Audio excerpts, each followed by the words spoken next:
এই যে হয় না আর ওইরকম দু একটা লাও আর আর ডাটা নেই, ওই দুই আডা খালি থাকলো। ওটা এখনো বড় হয়নি, আরো বড় হবে লাও। এখান থেকে তরকারি খাওয়ার মতন হয়, ওটা কাটো।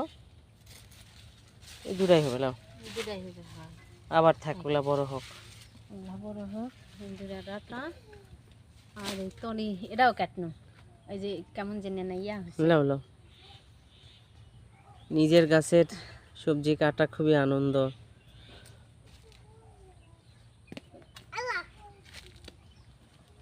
এই যে ঝুলা আছে, ধুন্দল ধুন্দল, তরি না এটা ধুন্দল। নিজের গাছের পোকা লাগিচ্ছে কৃষক এখন, বৃষ্টির কারণে, অতিরিক্ত বৃষ্টি হচ্ছে তো সেই জন্য। আরো ধরছে উপরে, ভালোই ধরছে। ওলা হয়নি, এগুলা ছোট আছে। হ্যাঁ নিচেও ধরছে, কেবল ধরিচ্ছে জাফাইয়া আছে। এখন এখন কেবল মানে ধরার ইয়ে আসছে, আর সারা গাছই ধরবে। উপরেও ধরছে। হয়, এখন আস্তে আস্তে ধরবে। ঝোল না চরচড়ি? যেটা ভালো হয়েছিল তাহলে পাঙ্গাসের মাছ চরচড়ি দিয়ে। হলো থেকে পুঁই শাক করালি না। চরচড়ি করলাম, এলা ডাটা দিবা না? হ্যাঁ চরচড়ি করবো। হুম,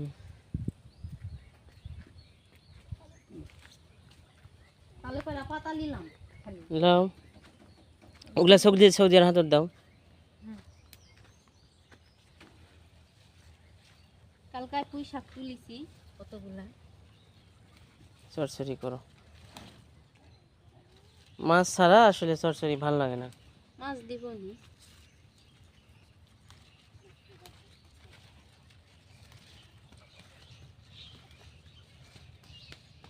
কালকে আরো আরো ভালো হয়েছিল। কালকাই তোলা হয়েছে। তোলা হয়েছে তো।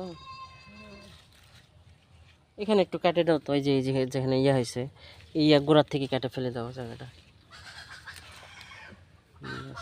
আর একটু আড়ানি দেওয়ার পারলে ভালো হলো। বড় একটা গাছ হয়েছে, ওটা তুলে ফেলাইছ? না কাটে লিছি। এই যে কি হবে?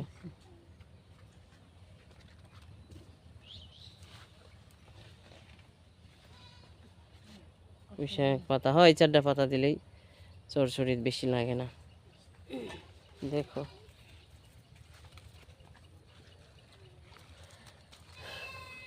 আরো ডাল বের হচ্ছে, এই যে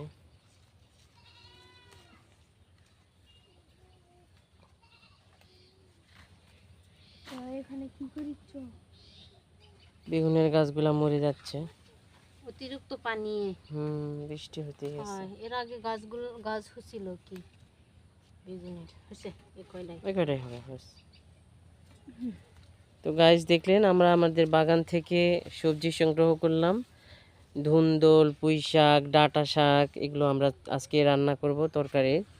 এটা আমাদের এই যে ছোট্ট বাগান, ছোট্ট বাগান। এই যে আমাদের এই বাগান থেকে আমরা সবজি, আলহামদুলিল্লাহ, আল্লাহর কাছে হাজার শুকরিয়া যে আমরা যেটুকুই হোক, কয়বার করে খাওয়া হলো। কয়েকবার করে আমরা খাইলাম। আজকে প্রথম ধুন্দল কাটা হলো, আল্লাহর কাছে শুকরিয়া আলহামদুলিল্লাহ যে আমরা সবজি নিজেদের বাগান থেকে সবজি তুলে আমরা খেতে পারলাম। চাল কুমড়ার এখনো একটা জালিও দেখা যাচ্ছে। চাল কুমড়া এখনো আসেনি, চাল কুমড়ার জালি।